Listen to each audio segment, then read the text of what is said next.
Hello and welcome. I am Grace here at the Quilting Bee, and we are going to be going over the Pfaff Expression 710 Mastery and Quilt Expression 720 Mastery. I've been teaching this class live to students here at the Quilting Bee for about 3 years now, and we would like to film it and hopefully get it out to more people who have this machine and might need some help getting started with it. This mastery is also good for people with an older model like the Pfaff Performance 5.0, the Performance 5.2. The machine is basically unchanged from that interface, and so this will still work for you. The plan for today is to act like you're here in the room with me with your machine. I would like you to be in front of your machine as you watch this video, following along. We're going to do some activities together. I'm going to ask you some questions, and you can answer in your head or you can answer out loud in your own home.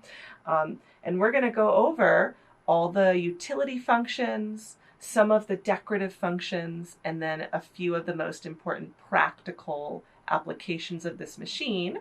And then we'll finish up with our cleaning and maintenance talk. So the idea is you haven't done anything on this machine yet. We're starting first time you've turned it on. In fact, we're going to start with it turned off, and we're going to make sure that you know how to plug your stuff in and turn it all on. So let's get going. All right, so to plug in our machine, we need this particular plug.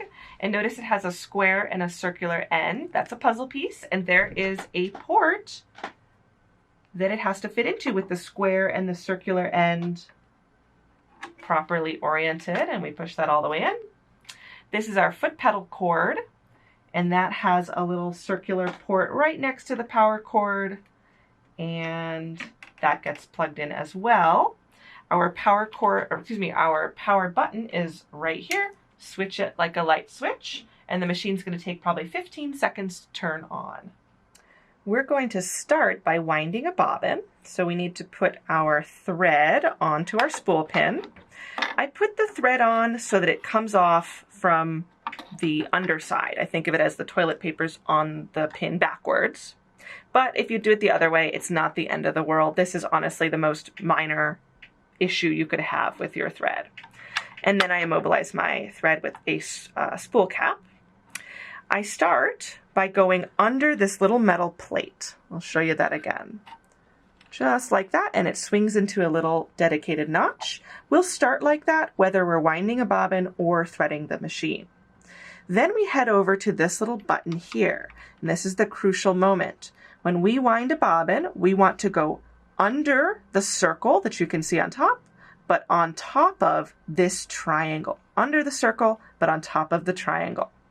I go from front to back, and you can see as I swing around, there's that thread definitely on top of that triangle, but it's under the circle.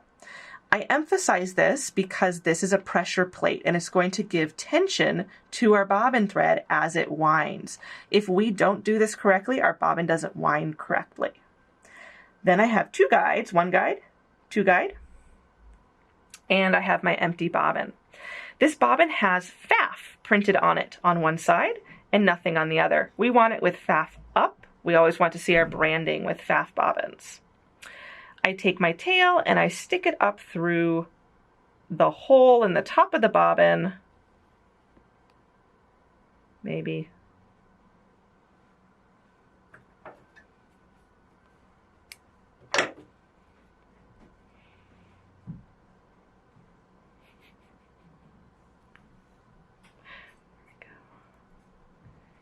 And I'm going to hold that tail. I'm going to pull about 6 inches of tail through.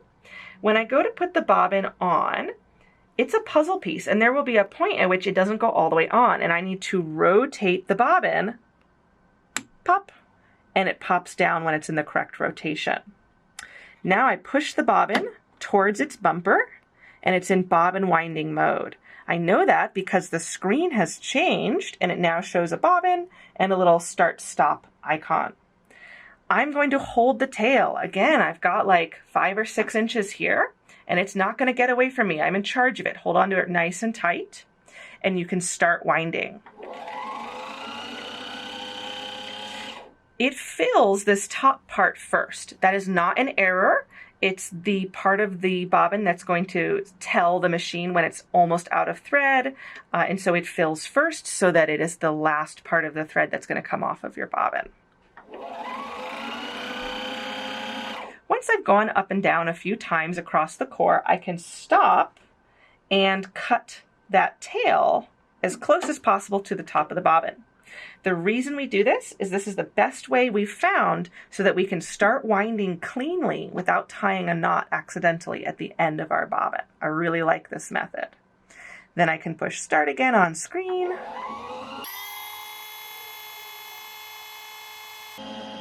If it winds unevenly and you're not happy with that, you can help the bobbin wind more evenly by holding up the thread slightly so that it winds more at whatever part is winding unevenly.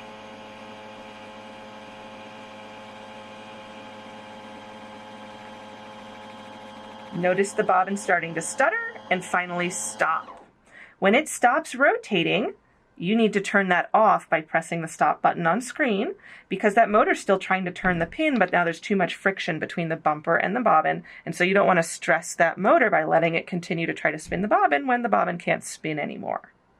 Now, if you feel like your bobbin did not fill enough, you can actually rotate this bumper. That's why they give you that screw. That is a Torx 10. Torx is a type of screwdriver, and you can rotate that bumper slightly. You don't want to fill the bobbin beyond the diameter of the plastic, so in fact this is as full as I would want this bobbin. I don't see any issue with this. Pop that pin back over to get yourself out of bobbin winding mode, and this is a cutter. Snip, my bobbin is free. All right, now we need to thread the machine. A couple things I want to talk about concerning thread first. First of all, your spool pin has two different positions. It's got upright and it's got laying down. Why and when do I use that? Basically, it reflects that there's two different types of spools and they have different preferences. This spool is called a cross wound. It has X's across the core. I even have a variegated version to try to show that a little better. It's wound into X's across there. Cross-wound spools love to lay down and then they just unspool really, really fast like that. You'll notice it doesn't need to spin, and so it's this incredibly fast, relaxed way for thread to come off of a spool. And most spools these days are cross-wound. So those are going to want to lay down and be immobilized by a spool pin. There are other types of spools. This is called a stack wound. It's a little hard to see, but this has just straight lines across the core, no X's. This will lay down, but it doesn't really like it. If I were to put it laying down, it does it, but it's twisting as it comes off. And these spools often have scratchy edges on them up here that can catch your thread. The issue with this is it's twisting as it comes off the spool, and that twisting can build up. It can cause thread breaks, wiggly stitches, weird tension, stuff like that. This really wants to sit upright. That's why this swings upright, so that this spool can sit upright, and we're gonna let it spin, and it would unwind itself. This is the classic or traditional type of winding that, you know, the old singers that had only a vertical spool pin, that's what they were meant to do. These days, it's more common to find delicate threads like rayon or metallic wound like this. So you may only put some threads upright, and a lot of your threads you'll probably be putting laying down. All right, from here, we are going to go into the same clip right there. And now we're back over to our circle and triangle button. But this time we're going to go from back to front, and I'm going under the triangle and under the circle, just like that. There is no pressure on the thread. This part's not a pressure plate. It's just a pivot point because we don't need tension now. From here, we're going to get tension from elsewhere in the machine. You can see engravings here showing when you're threading the needle, the thread goes under the triangle. When you're threading the bobbin, the thread goes over the triangle. These are pretty inscrutable at first glance, but now you know what they're trying to tell you. Hopefully you'll find them as a helpful reminder in the future. From here, we need to do a little bit of setup before I complete my threading. First of all, I need my presser foot to be up. My up-down buttons are right here. I can push down, I can actually push it again. It does a little lift. That doesn't count as up. I definitely have to push this button up. And now my presser foot is up. Secret, oh, you have an extra up. That's kind of fun, but it's not necessary to be extra up. You can be either of the two up positions, that's fine. The reason we do this is it opens up our tension discs that sit right there. They need to be open to accept the thread so that the thread actually gets between them so that when we start sewing, your thread will actually be tensioned. We bring our thread along that right hand groove, down, up along the left hand groove, and at this point I check, hey, where's my take-up lever at? The take-up lever is a black and silver doodad that sometimes hides from us and then sometimes pops up. I want it up and visible. I'm going to go in along the right and then swing out along the left, and you can see how it popped into the lever there. And now it's dangling from it. I'll know that I didn't do that right if that thread falls right back out and is dangling from the right side groove there. I like to say thread with authority right there, because if you're too gentle, it doesn't actually pop into that lever. From here we go straight down and we have one seat belt right above the needle, and you have to get your thread back to the left and maybe give it a little bit of resistance by holding your thread up top, and that thread pops behind that seat belt right there. Now the machine is threaded. Now we have to thread the needle. I differentiate between threading the machine and the needle because the setup is different. Now that the machine is threaded, I lower the foot with that same button I showed you before, just to get it out of the way, and so that I have some tension on my thread to pull against. I also check the position of the needle. The needle needs to be in its highest position for the needle threader to work. I can do that in two ways. I can either grab my hand wheel and I can visually confirm where the needle stops going up, or since we're learning our buttons, let's go ahead and use the needle up down button here. I push it once, the needle goes down, I push it again, the needle goes up, and it goes to its highest position, which is very convenient. Now, the way that this threader works is it pushes a hook through the eye of the needle from the back. And you have to make sure you fully engage it. Right here, I've hit some resistance, but that hook is not all the way through the needle. I need to push, push, push, push, push. And notice how this metal casing really hugs the needle. That has to be hugging the needle for this to work. Next, I take my thread, which is currently traveling vertically downward, and I am going to go around a pivot point so that it travels horizontally. The pivot point is over here. It's this little arm, and I go around the arm. You can go from underneath to on top like I did, or you can go from on top to underneath, whichever you find easier.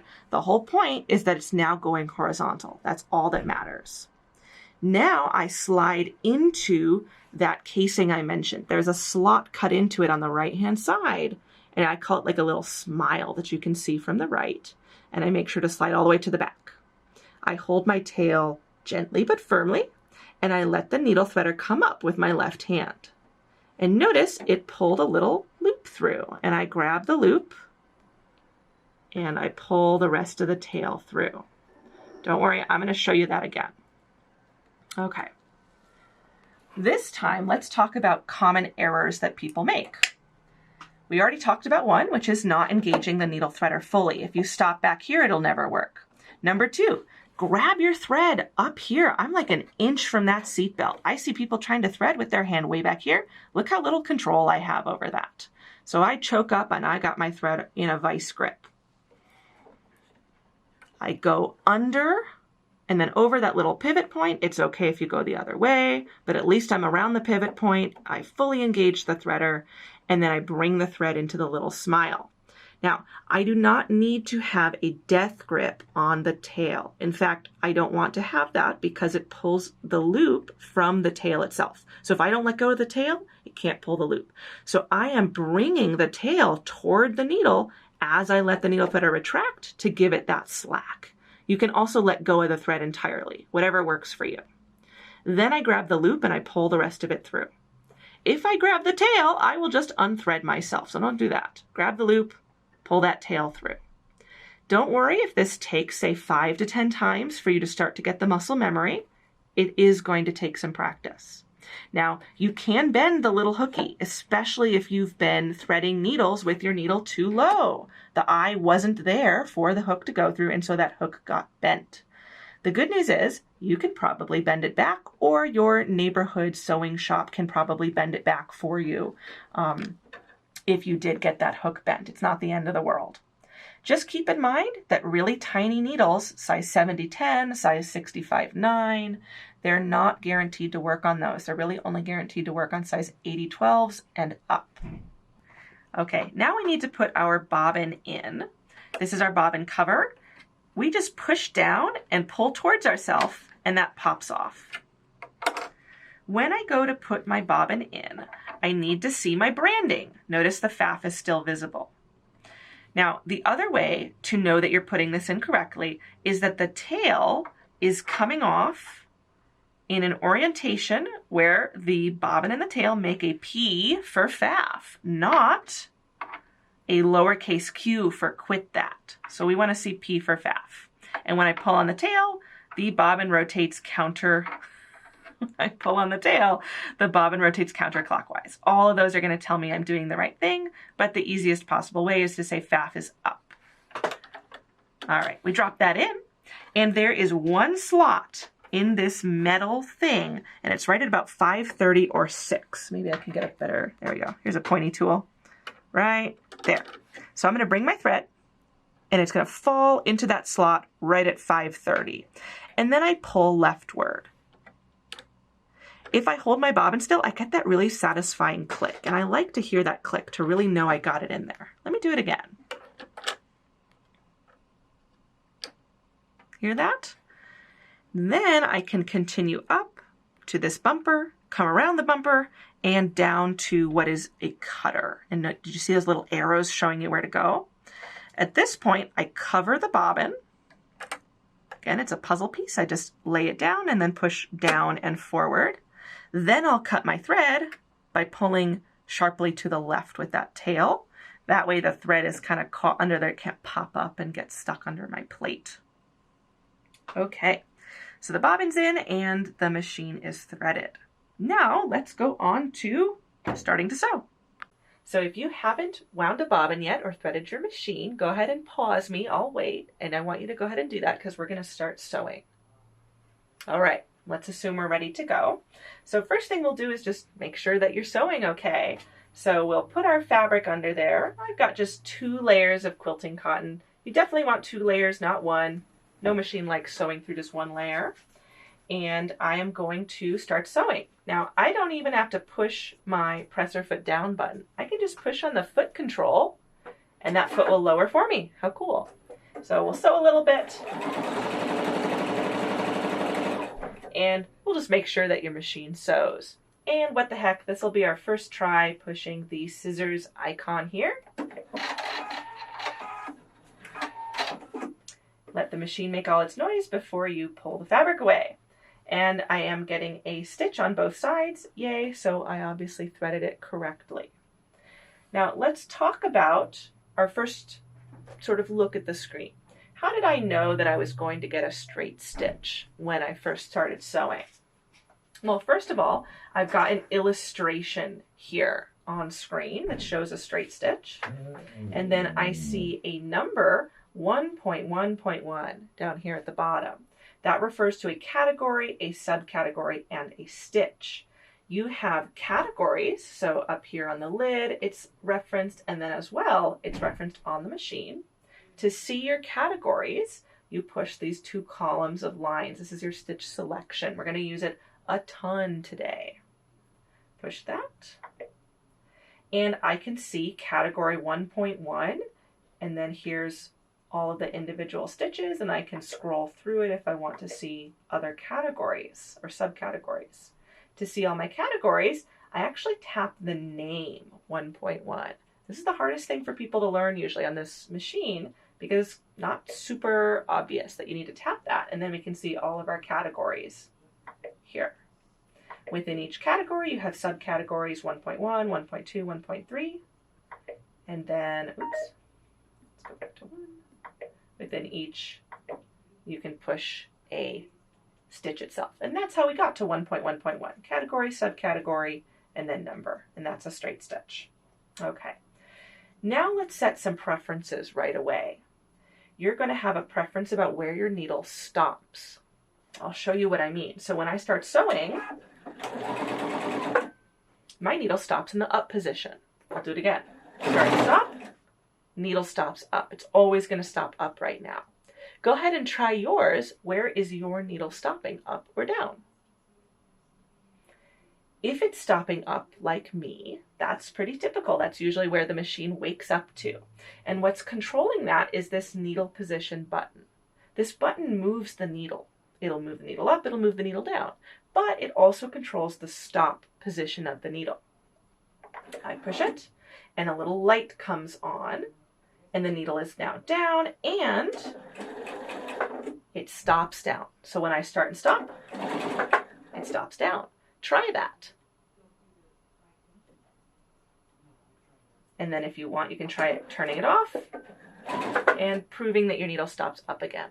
So I prefer that my needle stop in the down position. That's the quilter's preferred position. And you'll notice as well that when I do that, the foot pops up into what we call pivot position. It's raised slightly. And then when I push on the foot control to start sewing, it goes back down. And then I stop and it comes up. That can be turned off if you don't like it. Our settings on this screen is the little gear right here. Push that, and there is an option that says automatic presser foot lift. I can uncheck that, hit OK, and now when I start and stop, my needle stops down, but my foot does not hop up. Now I like the pivot option, so I'm going to turn that back on, because if you're doing curves or corners, or during class, I'm always asking you to look at what you're doing, and that's really convenient to have on. Okay, so we set our first preference, which is our needle stop position. I've got mine in stop down because of the light, and we've turned on or off our pivot option for that foot. Finally, our speed. How fast do I want to be able to go if I floor the foot pedal? Right now I'm at full speed. And that's default. So every time you turn the machine on, you're at full speed. So if I floor it, I go really fast. To control that, you have a speed control icon that looks like a bar graph. It's a physical button up here by your screen. And when I push it, an indicator comes on the screen and it shows the bar graph is half full. Now you're at half speed. And if I floor the foot pedal,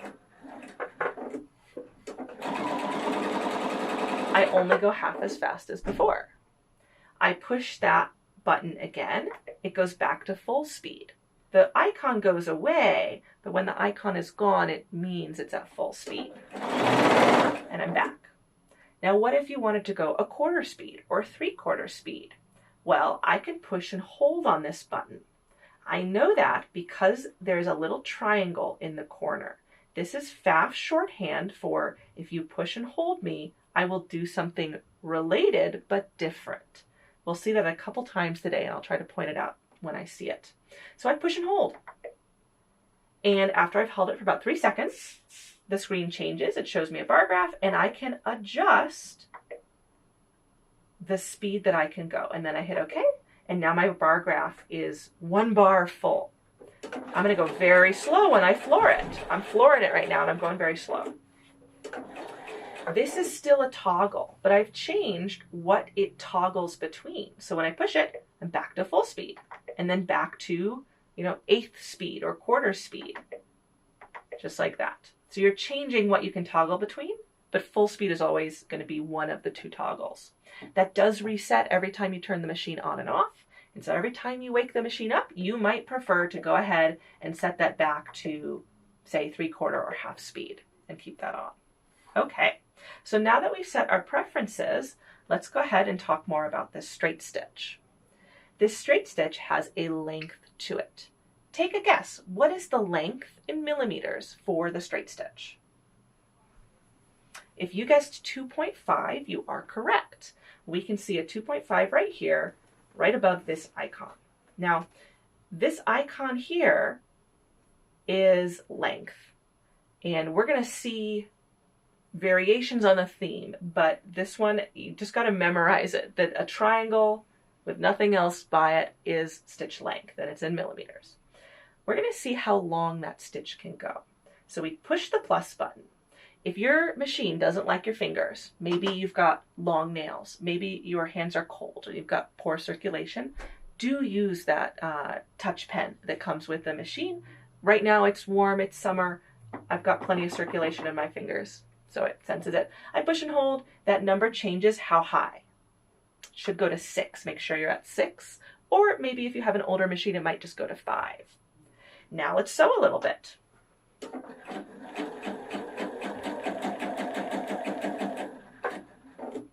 Make sure you've sewn a couple inches and check out your stitch.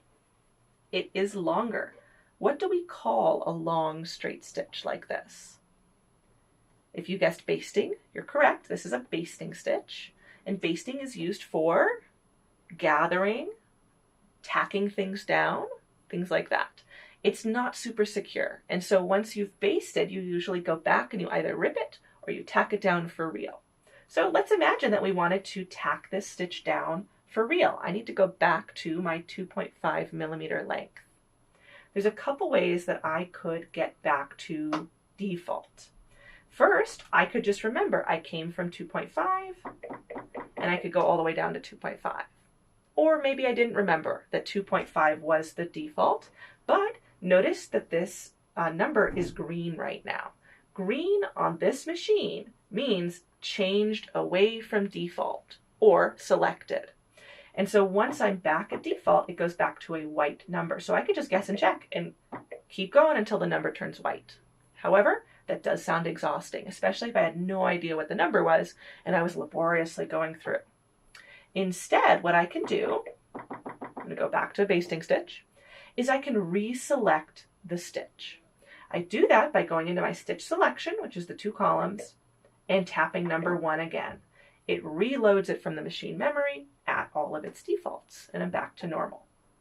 Okay, how about this other value here that says 0.0? Notice the icon that is a triangle with little arrows pushing it left and right. So this triangle in Pfaff speak means stitch. It's like an X in algebra where it can be any number. It's insert number here. Well, this illustration is insert stitch here. It's going to be any stitch. And this is showing any stitch moving left and right. This is our needle position or our stitch position. It's at 0 right now. And where is your needle? It should be centered. And I can tell in the foot and on screen in that little illustration, it's centered. Let's see how low we can make this number. And we will raise our needle, there we go, so that we can actually see our needle move. So we've raised our needle and I want you to see how low that number goes. If it goes to -4.5, we're in agreement. Then we're going to see how high it goes. Oh, check where your needle is though. It's all the way to the left, and you can confirm by looking on your screen. All right, as high as we can go.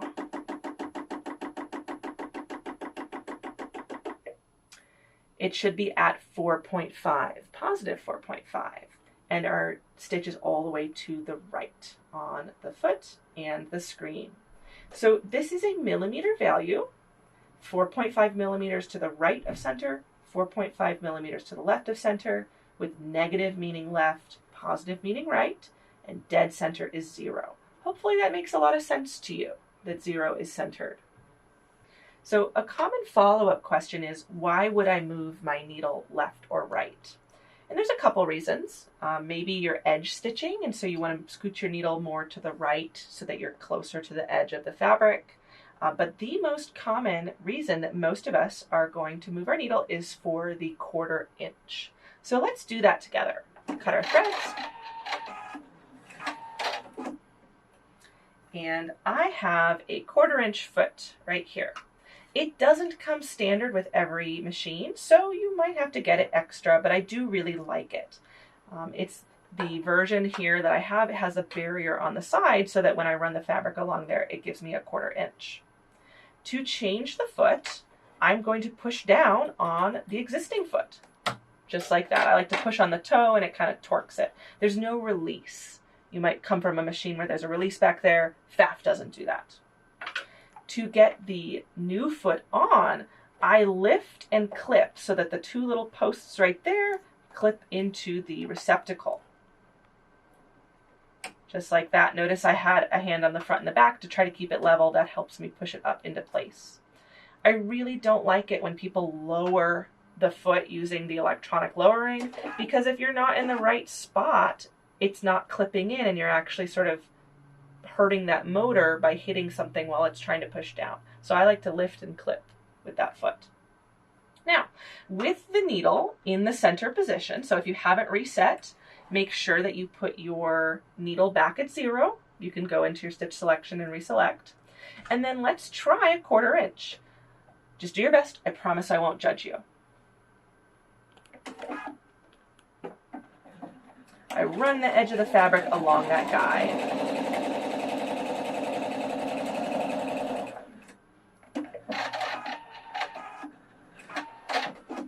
Okay. So I won't judge you, you won't judge me. It's good enough. This is a nice 1/4 inch. I like the 1/4 inch on the Pfaff. However, it could be that for your project, you need a more scant or a narrower 1/4 inch so that your blocks come out to the right size. In that case, most of us, our instinct is to move the fabric edge toward the needle. So we scooch the fabric leftwards. But the whole point of this foot is this lovely guide that's going to keep me nice and consistent. Why would I scooch away from that guide? Instead, let's scooch my needle towards the edge of the fabric. So I have just enough wiggle room in this foot to scooch my needle 1 or 2 clicks to the right. So I've gone to 0.5, positive 0.5 on my needle position. And now I'm going to stitch over the same spot so you can see the difference.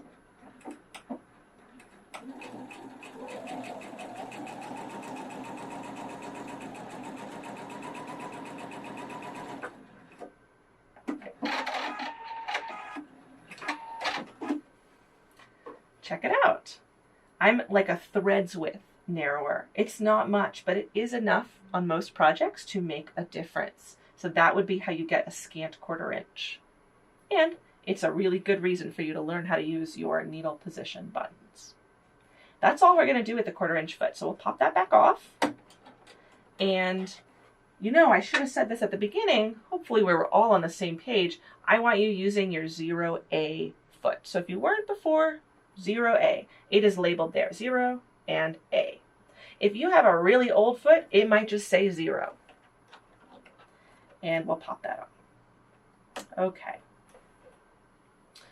Now, we're going to go to a zigzag stitch. I go to a zigzag stitch by hitting my stitch selection and number 5 here on screen. And for the first time, let's talk about recommendations. So now that we're on a zigzag stitch, let's talk about recommendations for the first time. This machine recommends to you the standard presser foot for this stitch. You can see that up here where it says a little picture of a foot and it says 0A. And that's exactly what we have. You can also see it recommending the dual feed or IDT, Integrated Dual Technology, icon there as well. So it recommends that we use that at this time. If you haven't had this engaged, let's do that. So when it's not engaged, the foot hovers, I don't know, 3/4 of an inch above the bed of the machine. And you grab this black thing back here and you pull it down and forward and it clips in so that it's nestled into the foot. To disengage it, you also have to pull it down and forward, then backwards while still pulling downward. It's like you're disengaging it and then sort of walking it back. So down and forwards to engage, down and forwards, then down and backwards to disengage. If you have not engaged or disengaged that before, you should definitely do that a couple of times right now. And because it's recommended, we'll end up with it engaged. Now, I did not check my recommendation when I put the 1/4 inch foot on because I knew it would work. I knew that the 1/4 inch foot works with a centered needle position. But if you want to rewind and look, you will see that on that straight stitch, it still said 0A. It didn't change when I changed the 1/4 inch foot. It is just a recommendation. It's not a statement of fact, and you are allowed to change the foot, and you can totally contradict what it says. However, you have to live with the consequences sometimes, because if I had put that 1/4 inch foot on and then gone to do a zigzag, I would have broken a needle because it didn't know what I had on there, so it wasn't preventing me from doing dumb stuff like that. If you want the machine to try to prevent you from doing some dumb stuff, there is an option. You go into the settings, and then there's this thing called stitch width safety. So safety like a safety on a gun, where you're gonna make it so that it can't immediately do something bad. And so when I check that, I cannot do a zigzag. Look, it took it away from me. It says you've restricted me to just a centered straight stitch. That is what that does. So if you are scared of breaking your 1/4 inch foot, you can turn on the safety and it will not let you do a zigzag stitch, for instance. I will turn that off because I do want to do a zigzag. Okay, so before we mess with the zigzag, let's all stitch a couple inches of zigzag.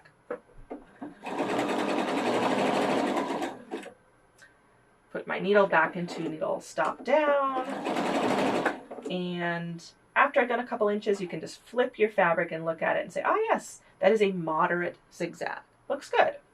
So the length on this zigzag is, if you said 3, you're correct. We want to stick with this middle column, it says 3. Let's see how high it can go.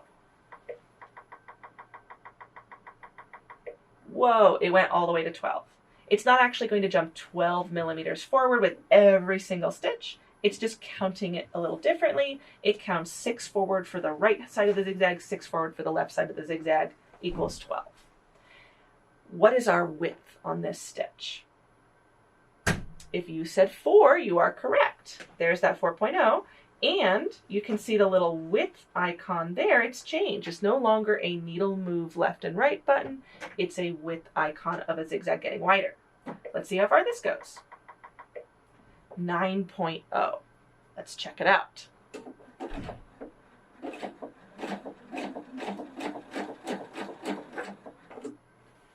Wow, that is a massive zigzag. That is maximum zigzag, and it is massive. I do have some issues with this zigzag in its maximum form. It's pretty insecure. It's like a basting zigzag. I can really get my fingernail under it. And 2, it does kind of crumple your fabric a little bit in between the 2 extremes. It's sort of making a little tunnel.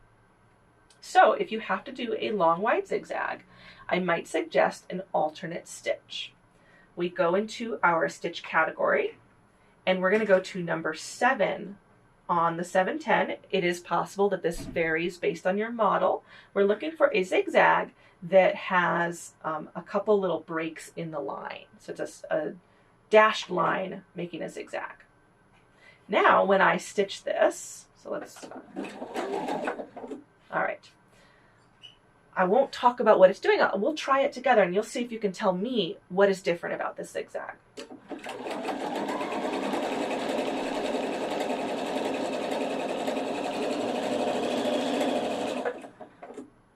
Okay, did you spot it? What's different about it?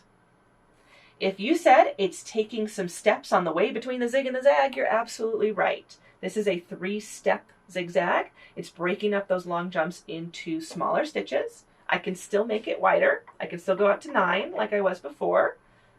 And I can still make it longer, but it's going to be more secure because of those intermediate steps. So this is a cool alternate zigzag to have available to yourself. Let's go back to the original zigzag. And we're going to try making it as short as possible. So our length right now is 3.0. And I'm going to make that length as short as possible. It goes down to 1.5. We stitch a little bit and we can see, yep, that's pretty short zigzag. The issue is if I wanted to do a satin stitch, which is a really tight zigzag stitch, this isn't going to cut it. The idea of a satin stitch is that you can't see the fabric, and you can see the fabric on this stitch. Yeah, lots of blue visible there. The thing about the modern Pfaffs is they've actually separated out the satin stitch as a separate zigzag. So you go back in your stitch selection, and there should be an option that looks like a tighter zigzag. Again, it might be number 9 on your machine, it might not. This one, its length is already 1.0. We're already in a better place. And we could go pretty crazy if we really wanted to. We could go really short. I would caution you, eventually you'll just start tying a knot. So maybe don't go that short, but you can play with that and see just how dense that stitching gets. So you really do have the classic satin stitch. There we go. We could probably make it a little denser so that it was a little bit tighter like that. So those are 2 of the most popular alternate zigzags. Let's go back to our original zigzag, number 5 on my machine, but it's just the first zigzag in your list as you count upward. And let's talk a little bit more about the basic zigzag. So we've altered our width and our length, but there is actually another option hidden behind the width value. Notice that the width icon has a circle around it. The length doesn't have that circle around it. What's going on? And tell you what, when I was on a straight stitch, there was no circle around that left-hand icon. So something's changed. Basically, the machine is showing us that that is now a button. Notice that all your buttons are circular. So it's added a circle to tell you, hey, I'm a button now. And when I push it, I get an alternate option, which is stitch position. You should remember that icon of the little triangle moving left and right, stitch moving left and right. That's our stitch position. And I can move my zigzag around. Check it out on screen. Scooching towards one boundary or the other. Now, there aren't terribly many occasions where you would want to scooch your zigzag around. I can imagine maybe couching or recording or piping or something. You might want to do that. But most commonly, the reason we go over this is because you do it on accident and you don't realize what you've done. It's actually pretty easy to be messing with your width. Boink, boink, boink, boink, you're pushing along there and you accidentally tap the position button and then you keep tapping and now you've moved it and you haven't realized what you've done. So we're going to reset our zigzag by going into stitch selection, go back to number 5. I just want you to play with that real quick, get a feel for swapping between those. And what you'll notice is if you move your stitch in the needle position menu, your width is restricted because now you're closer to one of the edges. You're not allowed to go to 9.0 anymore. So people will get stuck at 5 and say, I thought I could go to 9. What on earth has happened? Well, check that that alternate menu is not secretly changed. And if it is, you would want to go back to 0 with that option. The quick way to do it, of course, would be to reselect the zigzag by going to stitch selection and then number 5. So needle position is in there if you want it, but also be aware that you can do that on accident and it will restrict your abilities. Similarly, if I make my width as wide as possible, no shifting left and right for me because I'm maxed out. So we are now going to talk about the last icon on screen, which I promised we would come back to, which you may have already guessed is your thread tension control. I actually like this icon. I think it makes sense once you understand it. It shows you 2 tension discs, which remember sit right here, and they are slightly curved discs, and there's a thread going through them. So this is going to control the tightness or tension of your top thread. Right now it's at a default of 4.6. Let's go back to a straight stitch, and it stayed at 4.6. But every stitch actually has its own preset. So if you go to a drastically different stitch, I don't know, number 13 here, notice it jumped to 4.0. It's an it's an electronic tension control. It's pre-programmed. Pfaff has decided what's the optimal tension for each stitch. However, that doesn't mean that you're just ceding control to the machine. You can still mess with that, and you have to in certain instances. So let's start by establishing what tension is and why we care. Tension is, like I said, the tightness of the top thread, but it also can just generically mean the relationship of the top to the bottom thread, because the top and the bobbin thread both have tension on them. That's why I made a big deal about threading into that little slot and then hearing a click noise when you're threading, because this has a tensioner on it, a tightness pressure plate, as does the top thread. As I change this number from 4.6, let's say I changed it higher, go all the way to 10, or goes all the way to 9.8, these discs are going to squeeze a lot harder together, and they're going to put more resistance on the top thread, more tightness. If I go lower with that number, they spread apart, and that top thread gets looser. What that controls is the looping point between the top and the bobbin thread. When the top thread comes down to the bottom with the needle, that's stitch formation, right? Needle brings top thread to the bottom, it gets looped, they go their separate ways, they come back together. So stitching is just a series of loopings and partings. What happens to that looping point is controlled by the top thread, that tension. And so if that number is at its default, say 4.6, in an ideal world, that looping point gets pulled upwards gently to a middle position.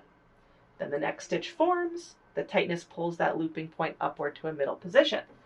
It is in the middle of the top and the bottom, the two fabrics. And so they should look balanced. I should have the same looking stitch on the top and the bottom when we're looking at our straight stitch. Right now, I have that. It's perfect. And that's because I had the ideal situation for this machine. I've got the same thread on the top and the bottom. I've got 2 layers of quilting cotton. It's a pretty standard weight of thread. I've got a 50 weight thread in there. So it could not be easier for the machine. That is what this machine was optimized for. But as you make creative choices, you'll find that 4.6 does not achieve the optimal tension. And it's not the machine's fault. The machine doesn't know what you're doing. And even if it was making some attempt to know what you're doing, it's not going to be great at adapting to it. You are still so much smarter than this machine. A common issue or a common way that tension comes up is with color. So if you have different colors on the top and the bottom, the different amounts of dye in the thread will actually affect their relative need for tension or no tension, etc. So quilting with, a black thread on top, a white thread on the bottom, you are definitely going to have to mess with your tension because your stitch isn't going to look balanced. It's going to look different on the top and the bottom. What about different materials of thread? What if I'm using a metallic thread on top and a regular thread in the bottom? Or in my case, what if I have a random white bobbin in my bobbin box? I don't know where it came from. I don't know what brand it's from or if it's polyester or cotton, but I'm using it because I already have it and I'm lazy. So I use that bobbin and I put a cotton thread on the top. Now I've got maybe a different brand on top and bottom or different material, polyester and cotton. That is also going to change the tension of the machine. So in that case, we need to be equipped to mess with that.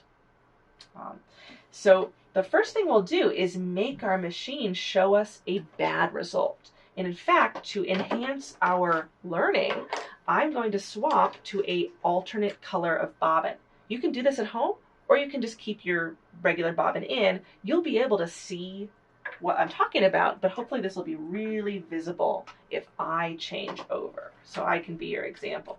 So I've got a bright red bobbin thread here, which is also a rayon thread. So it's both a different material and a different color. And I am going to decrease my tension to 1. We're going to force it to show us a bad result, and then we'll talk about why it happened and how we fix it.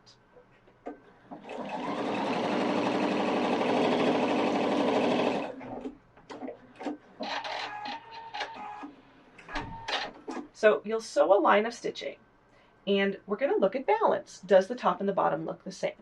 Top looks good. I've got nice distinct stitches. Back, not so good. I do not have distinct stitches, and in fact, I've got these white loops coming through on the back.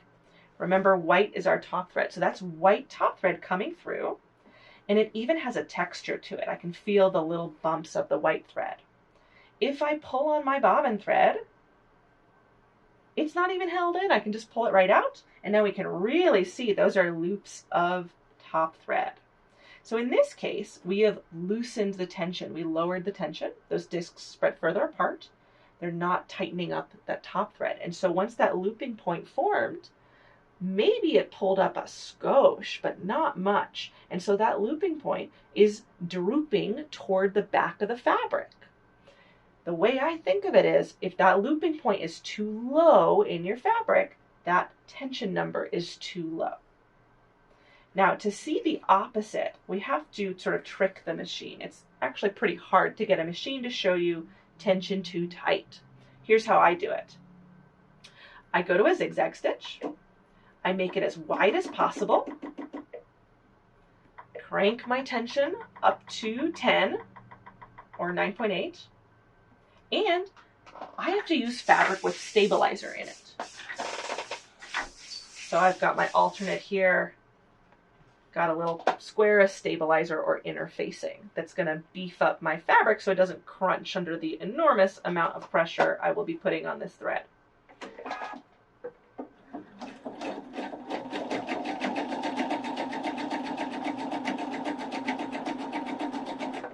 Yes, we have a good dramatic result here. Unlikely that you'll see something this dramatic in real life, but good for demonstration.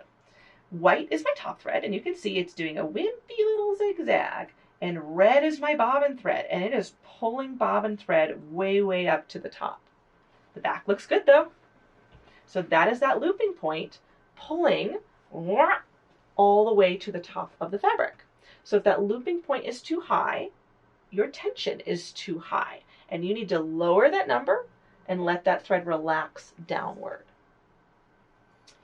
That is my tension spiel. That's the theory of tension. My final pitch to you is that it's okay if you forget the theory of tension. It's okay if you don't know exactly what's going on. You can still look at your stitch and say, you know, that's not balanced. If you want to relearn the theory of tension, it's in your manual. There's lots of other resources trying to explain tension in different ways. There's good diagrams out there. But in the end, you can guess and check your way to the right answer. If you get a bad stitch and your number is at, your tension is at 4.6, try going up or down by a number. So maybe I would go up to 5.6 and then try again. Did it get better? No, it got worse. Okay, I went the wrong way. Let me go down to 3.6. Did it get better? Yeah, a little bit. I'll go a little bit further. So you can guess and check your way to the right answer, no problem. And you do not need to be afraid of guess and check because it is so easy to reset. If you need to reset, you say, I did something, I don't know what I did, I don't like it. I just reselect the stitch and it all resets. If you get flustered, turn the machine off and on again. That's the nuclear option. The whole thing resets. So you basically can't ruin your machine by messing with tension. Please feel free to mess with that number because it gives you a lot more creative control over the types of things that you want to do.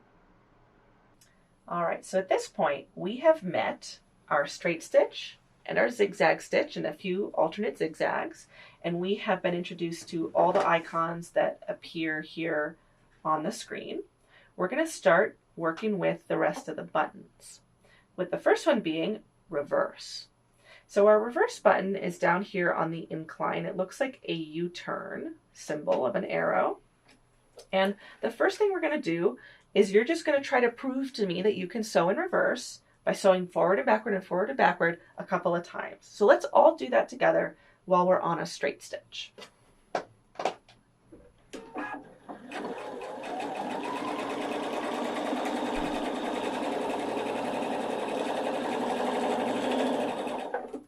Okay, now some of you might have just gone on a journey of discovery. You might have realized that this reverse button doesn't work as you're used to. It kind of just depends on where you're coming from, what machine you're coming from. This button can be a surprise to people because it acts differently depending on whether you are running the machine when you start pushing it or whether the machine is stopped. What you just saw me do was the running the machine, then pushing the button. I'll do it one more time.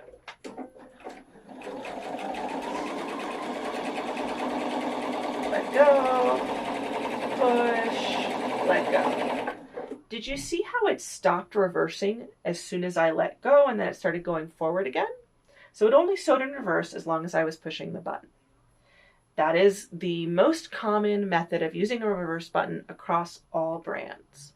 What Pfaff has that not everybody has is if I am not running the machine and I push this button, I've turned on permanent reverse and a little indicator light has come on. So now I don't push anything and the machine sews in reverse forever.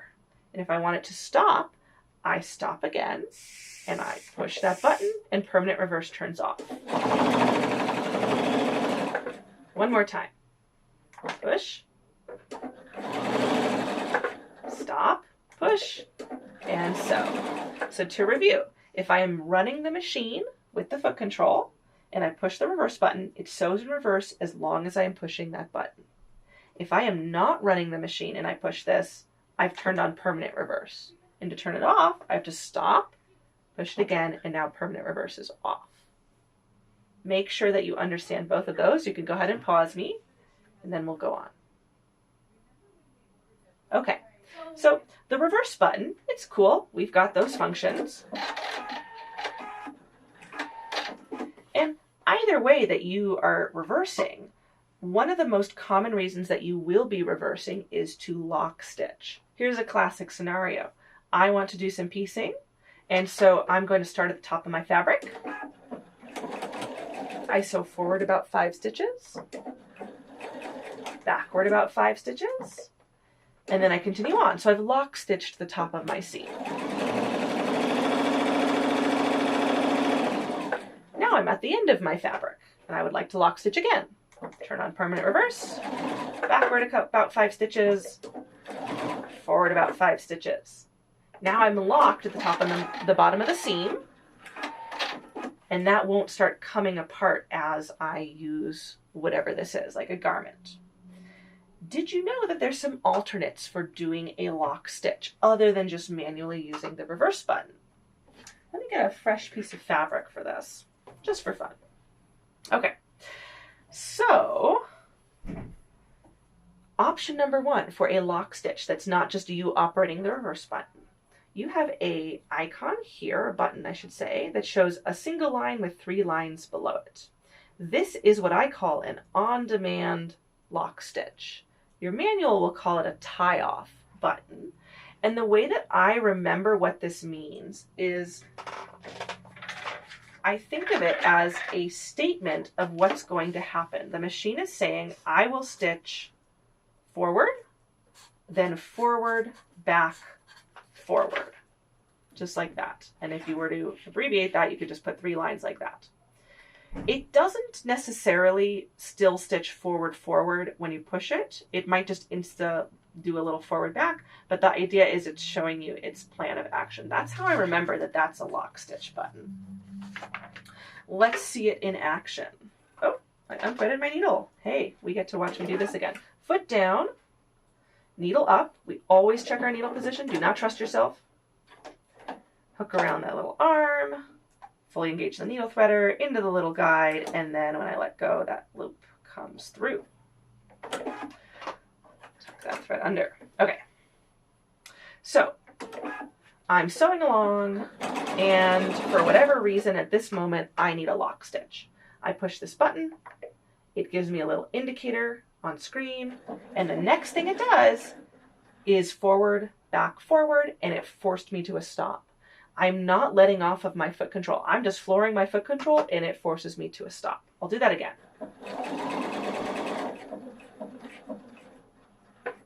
And it stops. Notice I just did it in 2 different ways. I pushed the button when I was stopped. I pushed the button when I was running. It did the same thing both times. It just instantly does a little forward, back, forward lock stitch for me. That's on demand whenever I need it.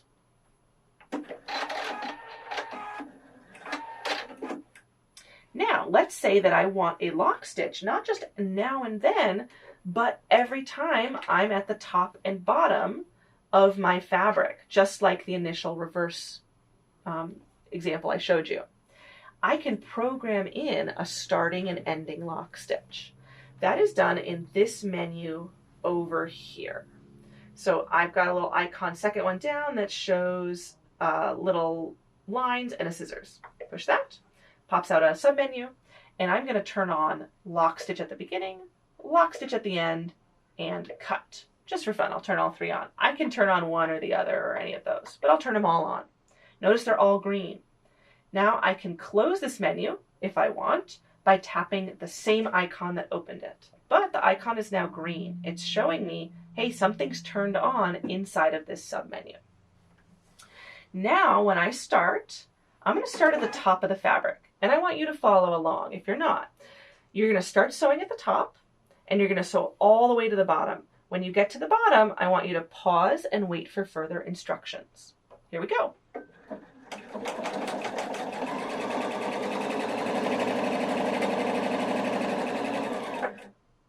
Okay, did you see it lock stitch at the top of the seam? You should have seen it go forward, back, forward.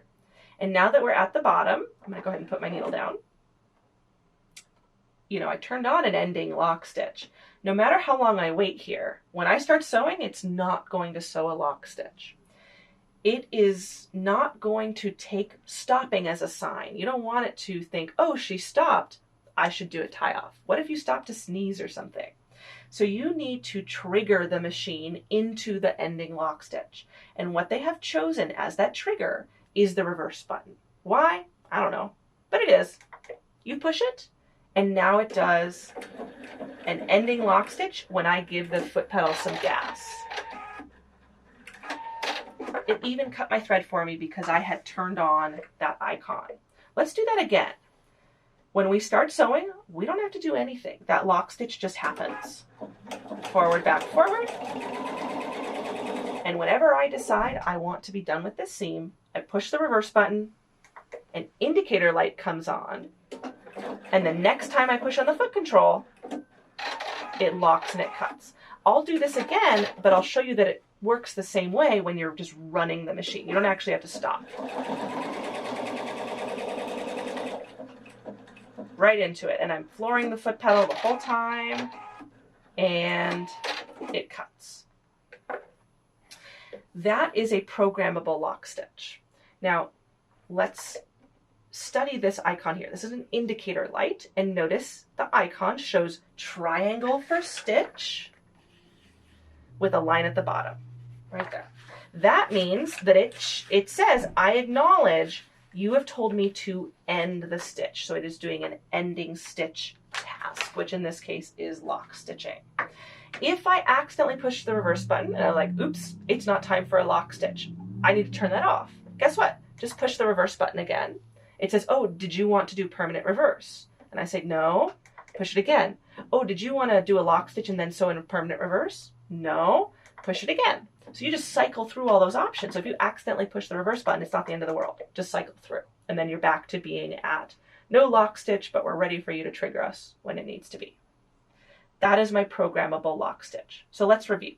The three ways that we can lock stitch are, number one, you can just manually push the reverse button and sew your own back and forth at the top and bottom of your seam. Number two, you can use your tie-off button here. That's an on-demand lock stitch. And whether you push it while the machine is running or push it while the machine is stopped, it will do a little forward, back, forward lock stitch for you and then stop. Finally, you can turn on a programmable lock stitch on the screen on the right-hand column, and it is going to sew an automatic lock stitch at the beginning of your seam, at the end of your seam, but the ending one won't happen until you push the reverse button to trigger it. And then if you have it on, it will automatically cut your thread after the ending lock stitch.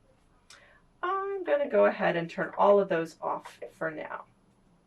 Okay, so we have met our reverse button, we've met our tie-off button, and we've actually gotten pretty familiar with a lot of these buttons. Presser foot up and down was the very first thing we touched. Remember, there's two positions for both. Up and up, down and down. And then we've been using our cut function. We'll come back and learn a little bit more about that later. Needle up, down moves our needle, and it controls the stop position. So if that light is on, my needle is stopping down, and we've got speed control right here. So that leaves two buttons, this one here and this one here, that we haven't played with yet. We will come back to stitch restart, but we can go ahead and go over the start stop right now. It looks like a little play stop icon on like a DVD player, and that's exactly what it is. It's a start and a stop button. When you push this button, the machine runs. You do not have to use your foot control. So I push, and I push again to stop. Push to start, push to stop. It runs at whatever speed you have on your speed control. So this would be a great opportunity to practice pushing and holding, and then sliding your speed down a little bit. Then you can, without fear, push that start button, push that stop button. And it runs the machine without the foot control. Pretty cool, huh? Go ahead and think to yourself, see if you can think of 2 reasons that you might enjoy using the start-stop button. You can pause if you want. And now we'll go over some of the answers. So one thing you might have thought of is if you're doing a repetitive task, like 16 buttonholes, you might prefer to do that with the start-stop button because a buttonhole doesn't go anywhere, it just goes out and back, and so it's not like you're going to be fussing a ton with your fabric and needing to start and stop. You might prefer for free motion quilting to use the start-stop button because it sets your needle at an exact rhythm for consistency. And finally, it is an accessibility feature. If you have poor sensitivity in your feet and you can't sense super well where you're pushing the foot pedal, if you broke your ankle, got a hip replacement, you can still sew without needing to use your foot control. So primarily, it is an accessibility feature and we really like it. Okay, so we are just about at the end of our utility section. We've gone over the big features of the screen, recommendations. We've touched almost all of our buttons with the exception of stitch restart. The last thing I want to talk about is saving a custom stitch. So let's say that your straight stitch, you've got a bit of a special taste for a straight stitch. So maybe you do a patchwork length. You do like a 1.5 or a 2. And maybe you're always using your 1/4 inch foot. And so you like a scant 1/4 inch, and so you've done the little scooch over with the needle that I showed us. And you have a special straight stitch. You can save this so that you can access this straight stitch as a custom stitch without having to constantly recreate your stitch. The way we do this is we go to this heart button at the very top of the column, right-hand column, push that, and it shows you your personal menu, which is category. On this machine, it's category 8. It might be a different category on your machine. And it says, look, you've got a bunch of slots available. Pick one. Well, I'll pick one. And it's added it in.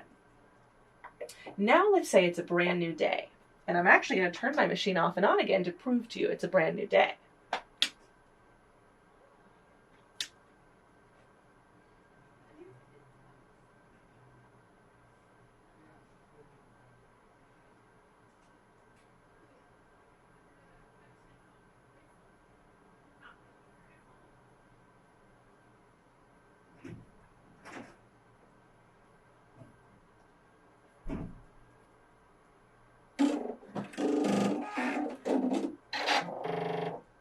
You ever notice your machine makes this little song? It sings you a song when it wakes up. That's normal. It's a calibration noise. It's actually moving a bunch of stuff, and if it was interrupted in moving one of those things, it would throw an error message that you would be able to take to your dealer, and it would give us a little bit more information. So they all sing you a song when they wake up. All right, so it's a brand new day. Whoops, forgot to cut my threads. And I want to access my special straight stitch.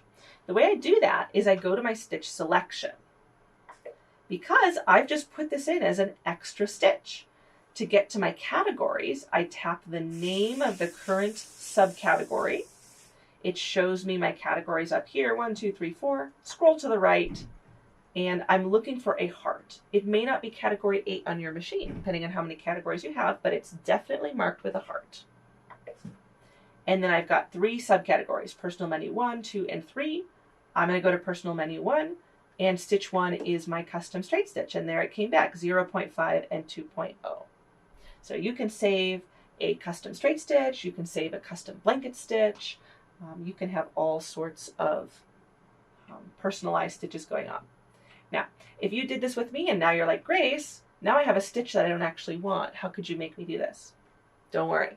You can push the trash can that's off to the right here, and it says delete is active, touch any position to clear, and I'll tap that, and it says, oh, are you sure?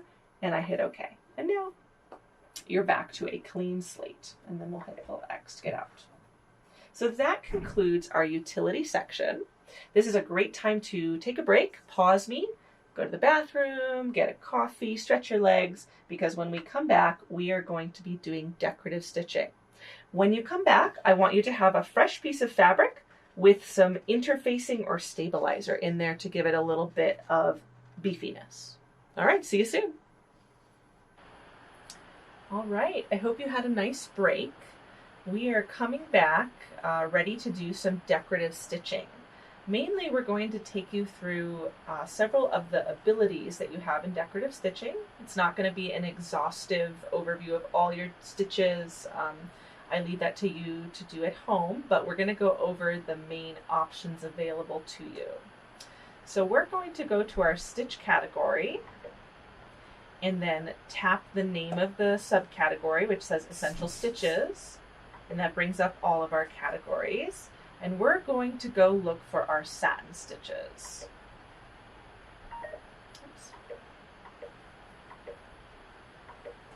Looks like on this machine it's category 4, satin stitches, and then there's several subcategories, and I'm going to go to 4.2, which is called satin elements. You might have to play around on screen. Basically, you want to find the category that has our basic satin stitches here. I particularly like these little leaf shape and triangle shaped ones. And we're going to select number 1 here. So if you have an expression 710, I'm on stitch number 4.2.1. And here is your, well, before we get to our challenge, let's double check our recommendations. You can see our foot recommendation is 2A. And notice the telling gap here where there's no picture of the IDT. So that means that IDT is not recommended. Let's go ahead and disengage that now. Pull forward and down, then backwards, pops up. Push on the toe of the foot, foot pops off. Okay. Now real quick, as we're swapping, let's talk about why you have a 0A, a 1A, and a 2A foot that all look really similar. They've all got a 9mm opening on them, and so that's not the difference. The big difference between them is actually in the dual feed capability and what's on the back of the foot. 0A and 1A both have openings for dual feed in back. You can see a cutout. 2A does not. Then if we flip them all over, 0A is smooth on the back, except for the little cutout, whereas 1A and 2A have channels on them that you can feel. There's a raised area in the center. That's a decorative stitching channel. So what it means is that 0A is the most functional foot. It's for utility stitches that aren't super bulky, and it's got that IDT option on it. 2A is decorative focused. It's got a decorative stitching channel in the back. No IDT allowed because we're worried that that sharp little teethy foot is going to grab at your nice decorative stitches, so it's not available. So decorative focused. And then 1A is a hybrid, so that if you had maybe decorative stitches on a difficult to feed fabric, you might opt for your 1A, even though it told you to use 2A or 0A. You could make the choice of grabbing the 1A instead.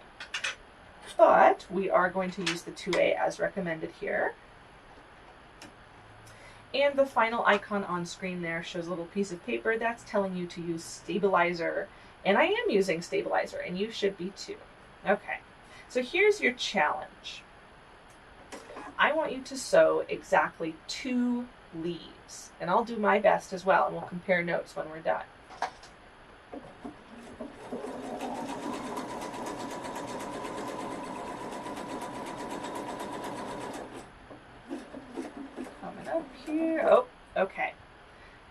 tell where I was finishing. So you can see, I think I basically did okay, maybe one stitch too far. And you can compare how you did. I promise I won't judge. Now the reason we do this is not so that I can laugh at your ability to sew 2 leaves in a row, but so that you can feel, boy, it was kind of hard to tell where the end of one stitch is and the next one begins. This way you'll appreciate the easier method. So this time, if I say you have to sew 2 leaves, we are going to do the cheater way, which has to do with the cut function. So the cut button, we've only ever been using it so far with the machine stopped, and so it just cuts instantly as soon as we ask it to. However, if we're running the machine, it is a polite button and it will wait until the end of the stitch to cut. And in this case, the end of the stitch is the very point of the leaf. It's been programmed in, it knows that that's the end of the stitch. So we use that to get the machine to come to a nice clean finish on the leaf. I'll show you how it works. So basically I sew however many leaves I want. So there's 1. And then at any point in the middle of the second leaf, as long as I'm running the machine, if I push the scissors button, it registers that I want to finish the stitch, it finishes the stitch, and it cuts. And I continued pushing on the foot pedal for that whole time. Go ahead and try that again. I'll do it as well, but maybe I'll switch to diamonds just for fun. So we're sewing along. You can sew however many you want. If you just want 1 diamond, basically as soon as you start, you can push the scissors button. You have to be running the machine when you push it. It comes to the end and it cuts.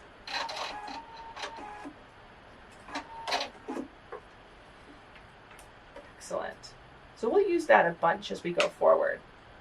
Now, let's say that I felt like this was not satiny enough. It's actually pretty good. But let's say that I thought I could maybe eliminate even more blue fabric from being seen. I do have that option. Notice our screen. We can see right now the option for width, and there's a circle around that telling me that it's hiding a little needle position option behind the width option. We've got a length option, and notice it says 21. That's a lot of millimeters. That's not what we would expect if it was telling us the length from each zig to each zag. So 21 must mean the overall length from top to bottom of the diamond. And so if I tap it, notice it has a little circle around it now. Oh, it has a hidden extra function. That 0.4 with a density icon is telling you that individually, as it steps between zig and zag, it will step forward by 0.4 of a millimeter. This is the alteration we can make if we want to change that density. So if I wanted to try making it denser, I will go down to 0.3. It's going to take an even smaller step. I'll show you what that looks like.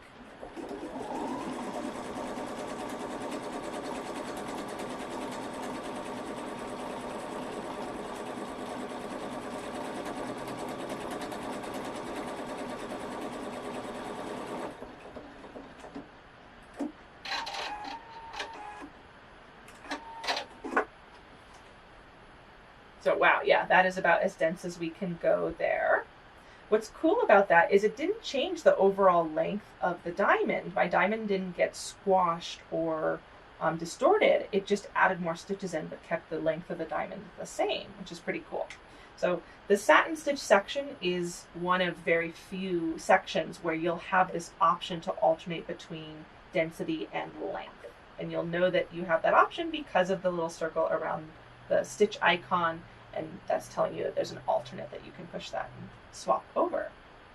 Okay, so we've reviewed how to finish a stitch in a pretty manner, and we've reviewed how to adjust our satin stitching density.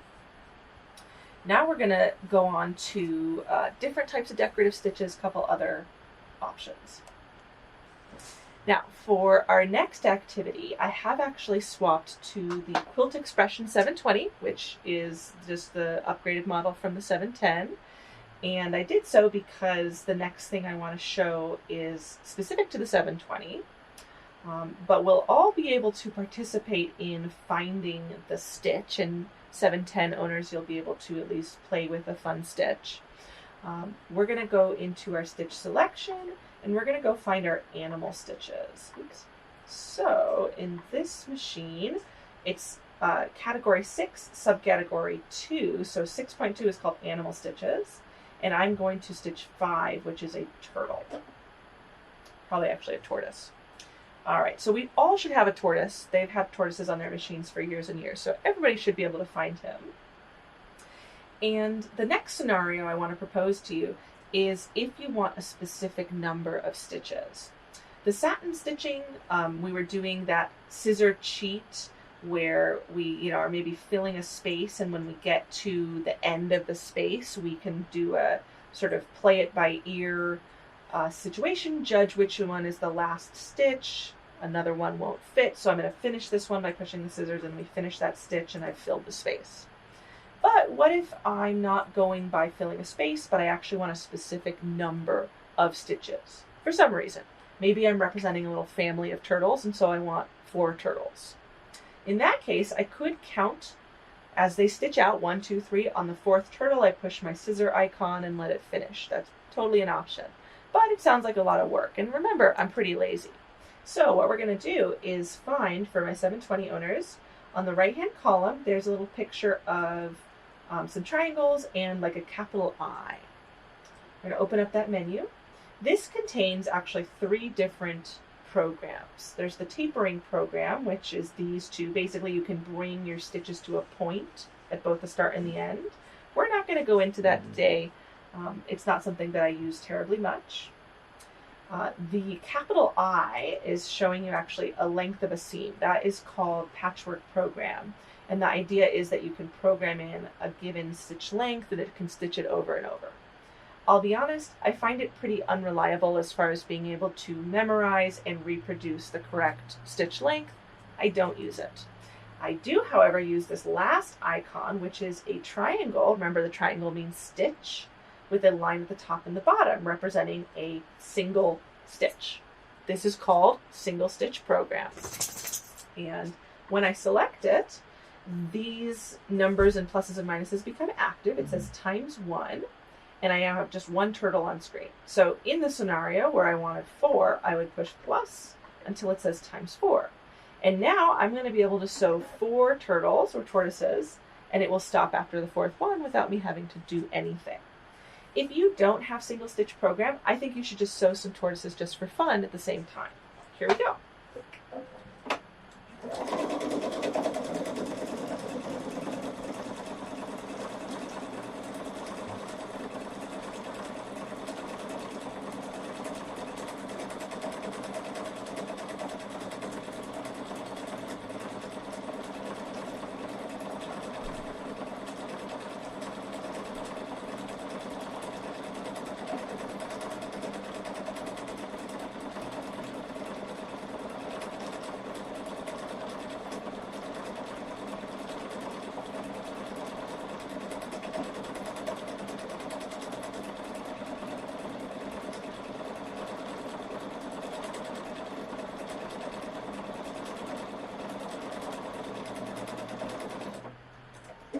Awesome, and it finished, it stopped. I did not stop it myself.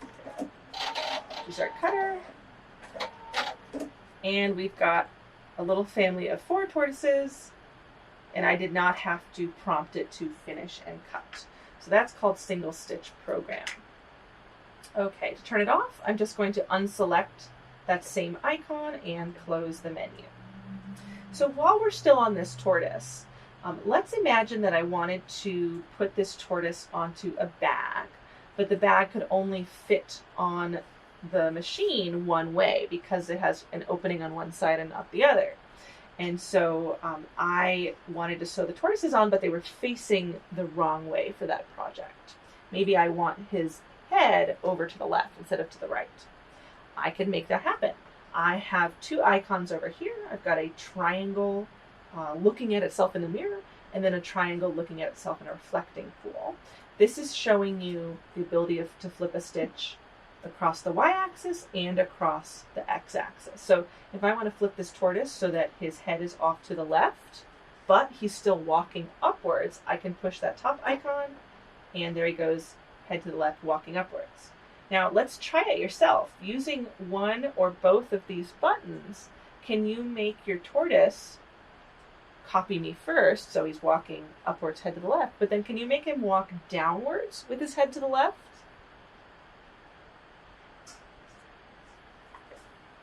Once you've done that, can you make him walk downwards with his head to the right?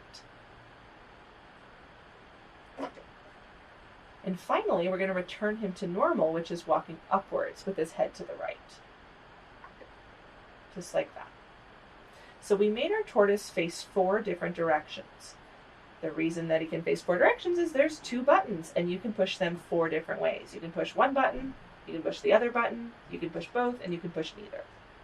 So what we just did is called mirroring or reflecting, and it's available on basically all of your stitches. But can you guess why I waited till we had the tortoise to do that? Why didn't I do it on the leaf or the diamond?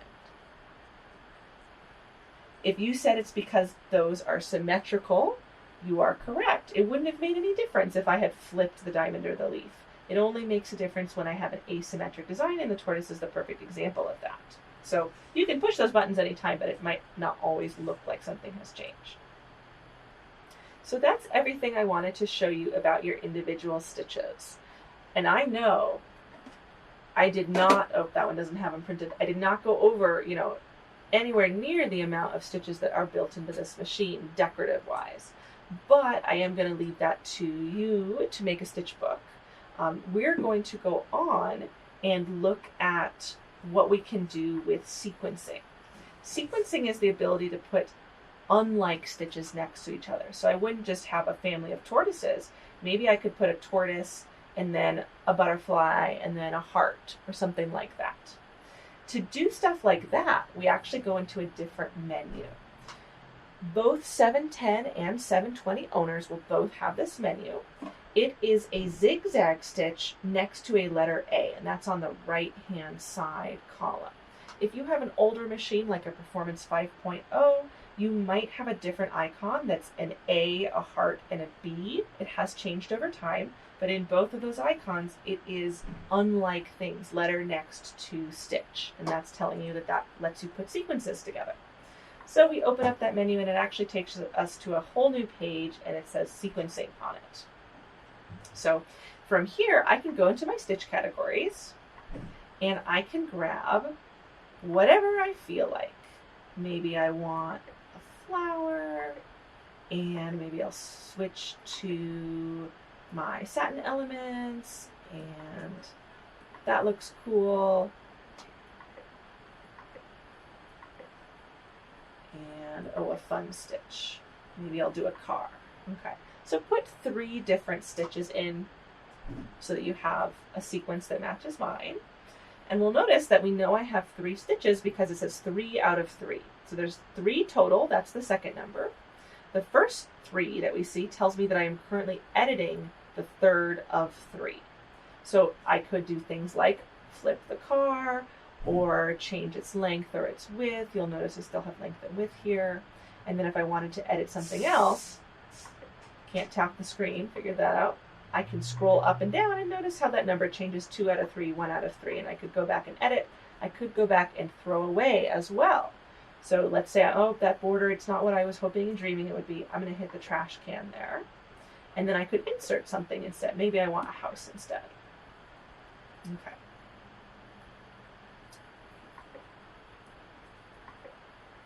Okay. So once I have my sequence and I'm happy with it, I'm going to hit OK, and I'm back into sewing mode here. Now, I will sew this sequence over and over, forever and ever, unless I tell it, the machine in some way, to only sew 1. If you want to prove that, go ahead and pause me, and you can go ahead and sew, and you'll see how it's going to repeat. For me, flower, house, car, over and over and over. I hope that at this point you can think of a couple of ways to make it stop. Number 1, you could push the scissors icon while the machine is running. And this time, instead of stopping at the end of the flower or the end of the house, it waits until it's all the way done with the whole sequence. So it will sew one entire sequence all the way to the end of the car, no matter where in the sequence you push the scissors button. You could also use our single stitch program. So that was in the submenu on the side with the capital I looking thing, and then that triangle, and I could say just do one, but in this case, one is one entire flower, house, car repeat. However, since we are learning new things, I'm going to show you another way that you can do that. We're going to go back into sequencing. So we hit the zigzag and the A icon, that's our sequencing option, and we are going to add a lock stitch and a cut at the end of this sequence. So those are commands up here, and they get inserted like they're a stitch in the sequence. So you'll notice I now have 5 stitches, and they can be deleted as necessary, and they can get highlighted, and they're just another stitch in the design. So I'll add that back in. So now it's going to lock, stitch, and cut when it's done. So it's still going to pretend that it's going to sew over and over, but it won't actually sew over and over because it's going to cut in the middle. Okay, and hey, this is a great time to practice using your start-stop button. Let's do that.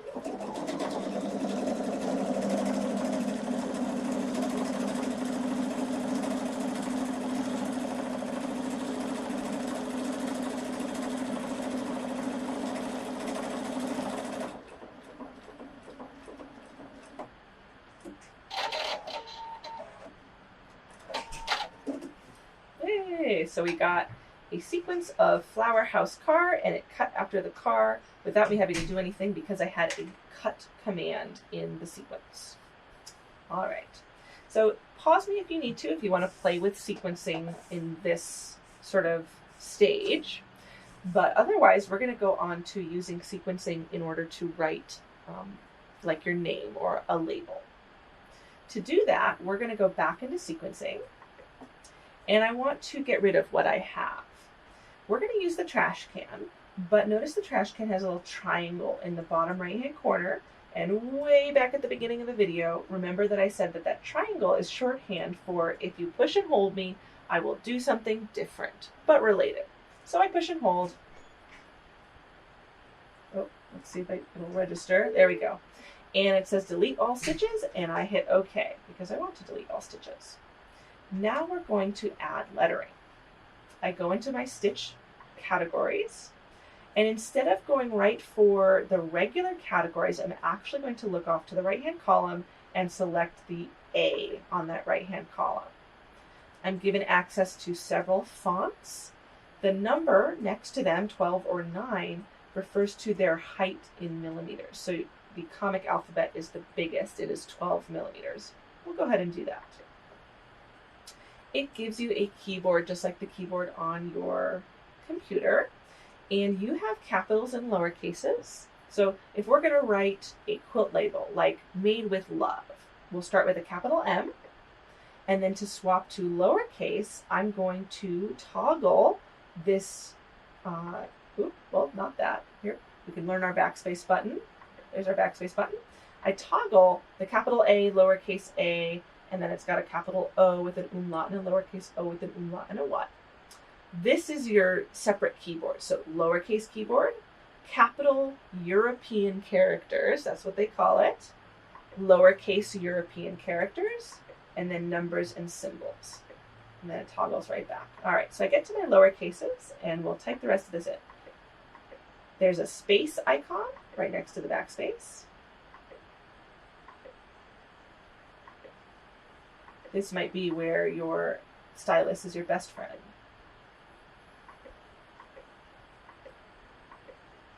All right, so I typed made with love, and then if I wanted to add a cut command or a stop command, stop does what it says. It doesn't cut, it doesn't lock, but it does stop.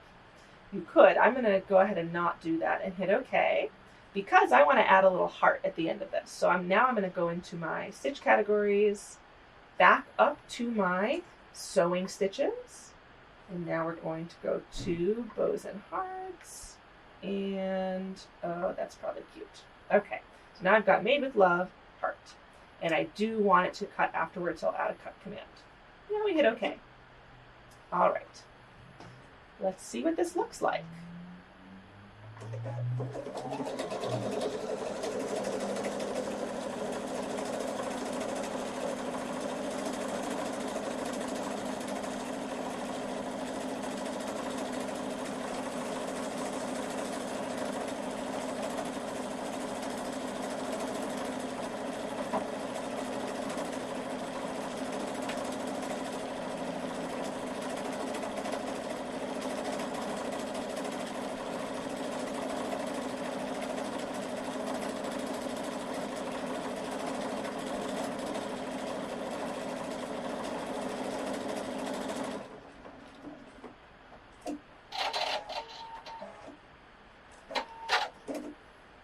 Ta-da! Made with love, heart. And you could go back and rip out the stitches between the letters. All right. So once you're happy with your label, you could go back and mess with it. Let's talk about saving your label, because maybe you typed out a really long message and you don't want to have to type it again. You can save this just like we saved that custom straight stitch at the very end of the utility section. So we're going to go back to the heart, and this is a personal menu thing again, and I'm going to select category 1. It puts it in there, and then I can just exit out. To find this sequence, first I will go to another random stitch. So we'll just say, hey, I've reset, it's a new day, I was doing a decorative stitch, now I need my label. I go into my categories. There we go. On the 720, it's category 10 instead of category 8, but it's still represented by a heart. So that's still your personal menu 1, and there we go. So you can have custom stitches and custom sequences living side by side in your personal menu. Those can both be saved. And now it's ready to go. Okay, so that is sequencing. We're going to touch on just a few more little decorative things and then go on to our practical section. So for just like one final decorative option, I want to talk briefly about Stitch Creator, which is specific to the 720. So 710 owners, you can maybe fast forward a little bit through this or just watch along. It won't take very long. Stitch Creator is exactly what it sounds like. It is the bottom menu. It shows some bullet points with a little thread coming between them. And when you come into this menu, it says Stitch Creator at the bottom, and you've got a blank canvas. Your main way of interacting is going to be this little box connected to an asterisk, which is how you add a new point. And these points are stitches. So you can add them, and then you can drag them around or use your arrow keys to move them. And you could put in as much time as you wanted to make a custom stitch. Now, can you see that this would take a while to make something that was actually detailed and cool and maybe looked like something in particular? There, I've made an abstract shape, and if I hit OK, oh, it doesn't look that great when it gets repeated. I'll be the first to admit I'm not that good at Stitch Creator. The good news is you don't have to just use Stitch Creator to make your own stitches. You can use Stitch Creator to edit existing stitches. So I'm going to delete everything here. We can use this in a couple of ways. We could push the trash can and hold. Doesn't like that. Okay, we're going to select all over here. This is a really weird icon, but it shows a bullet point and a check mark, and it has a little triangle. I'm going to push and hold. It selects all, and then I'm going to hit trash. Okay. Now that we have a blank slate, I'm going to bring in an existing stitch.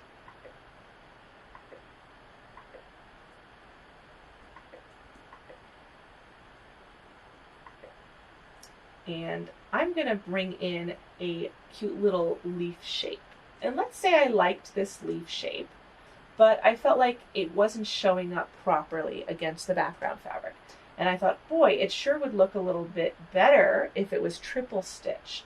Triple stitching is like my lettering here, where it's actually been reinforced and it makes it essentially a bolded letter instead of a regular letter. We can do that with this leaf. Right now, all of the bullet points are highlighted, and I can push the 3X option up at the top of the screen, and now it's all going to be a reinforcement stitch, and I hit OK. And now I have a leaf that is triple stitched. I'll show you a few.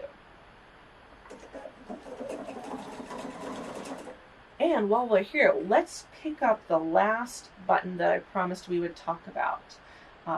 Let's say as I started stitching that, oops, my needle came unthreaded, and it didn't actually stitch. Or maybe I had a little oopsie and it created a tangle and I had to get in there with the scissors and do some surgery.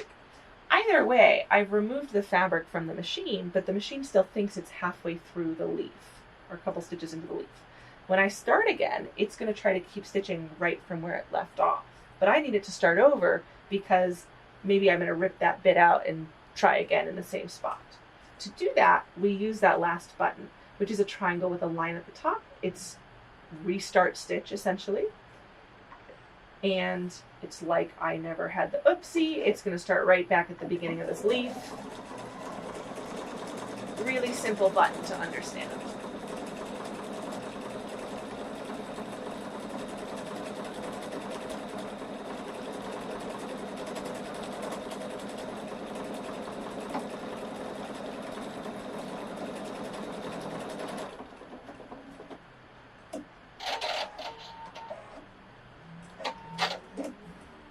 Okay, so that is my triple stitched leaf design, which is custom because in the regular iteration, this is a single stitched leaf. I'll stitch you one of those so you can see.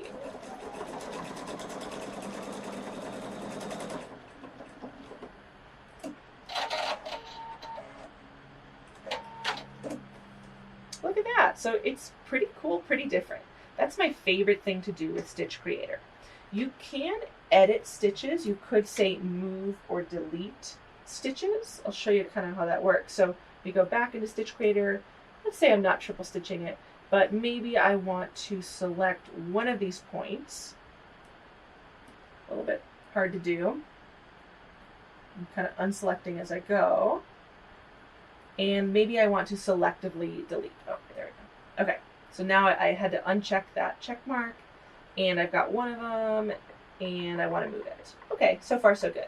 The issue is if I just delete a stitch, they're all interconnected, and so things can go wrong very quickly. So if I delete this stitch, oops, the whole leaf shifted. So it's hard to individually delete. I would say maybe you're going to be moving points.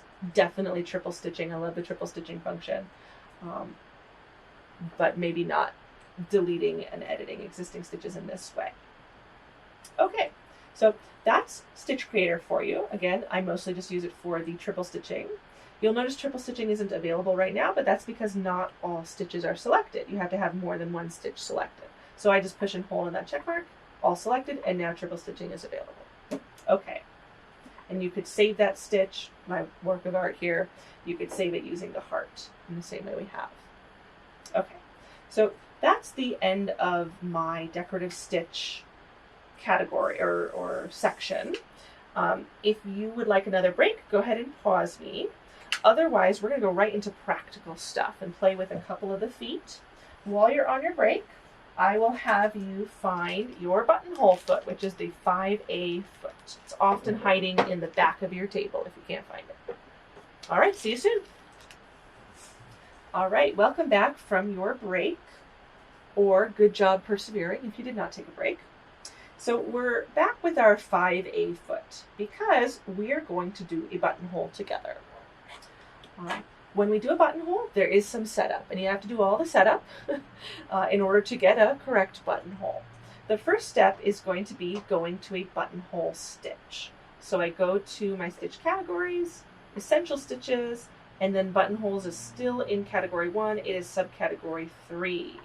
And then I'll just stitch the standard one, which is number 1. Okay. Now I need to attach and plug in my foot. This one comes off. I know which way this foot goes because it says 5A on it. If 5A is upside down, your foot is upside down. Go ahead and hold that so that 5A is legible to you. And then we've still got a little bar that we clip into. in, lift and clip. Perfect. Okay. Then we've got this plug. This plug needs to plug into a port. The first time that you plug this in, I like to tilt the machine so that you can look at what you're plugging into, and after that you can kind of do it by feel. Okay, so I tilt the machine back, and you can tilt yours if you want, or you can just look at mine.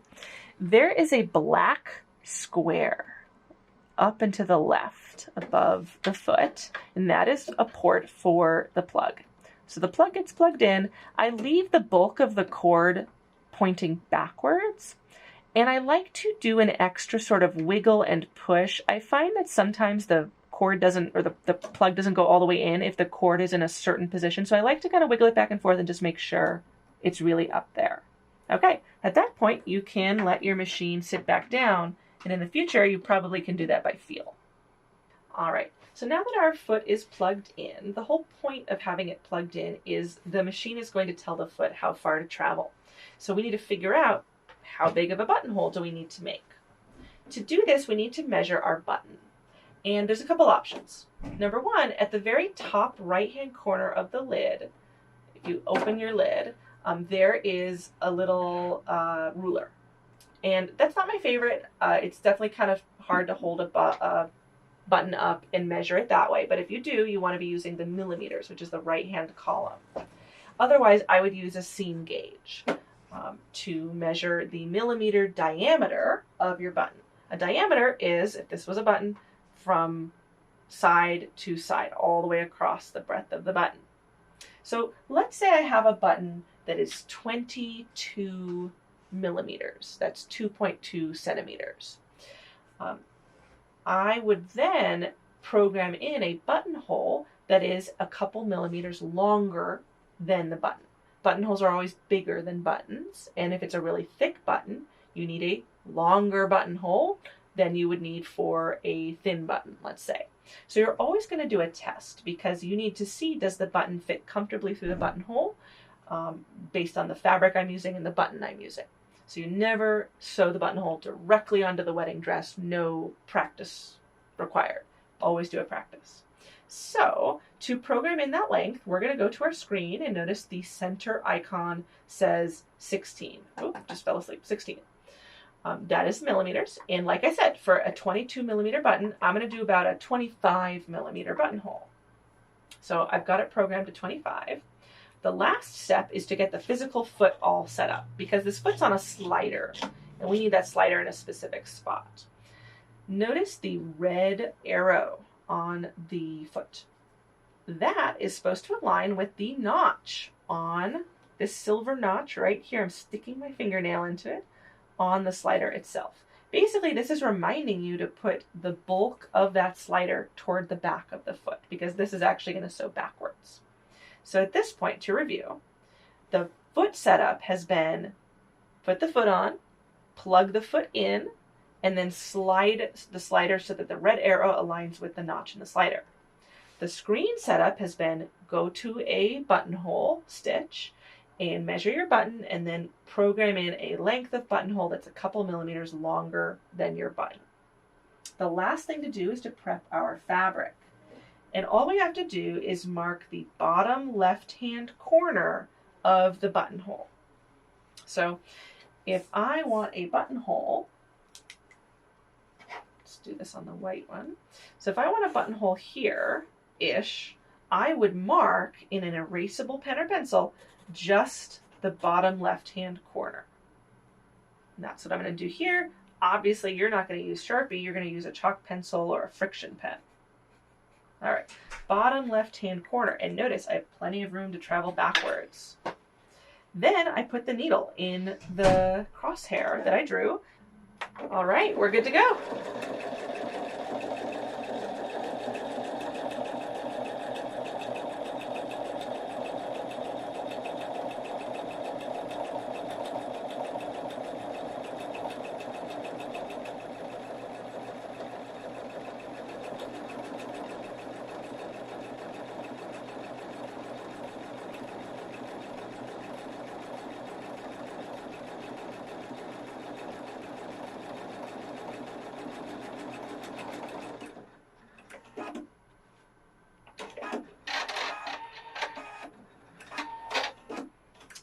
Okay, and you can see we've got our buttonhole, clip our little tail, and you can see right where it started on the crosshairs. So at this point I would cut that open with a buttonhole cutter or just with my seam ripper, test the button in it and make sure it passed through easily but not too easily. Maybe I would need to adjust my length a little bit. If you need a bulkier buttonhole, you do have a width value that is still adjustable here. So we're at 4.5 and you could go out to 9 and get a really wide buttonhole with a really beefy left and right bead, for instance. All right, so that's buttonholes. Once you've done all the setup, they're pretty straightforward. I also want to talk to you about free motion. At least talking about the setup for free motion. We don't have to do free motion right now. You do need a free motion foot, and there's actually several options. There is a hopping version, there is a hovering version, and then there's actually some sort of alternate hopping versions as well. I will leave it to you to get in contact with your local Pfaff dealer or look at the Pfaff website to look up sort of which foot is appropriate for you. But the hopping one is pretty standard. Usually that's labeled as the 6D as in dynamic, or you might have a hopping one that is just labeled simply as the free motion foot.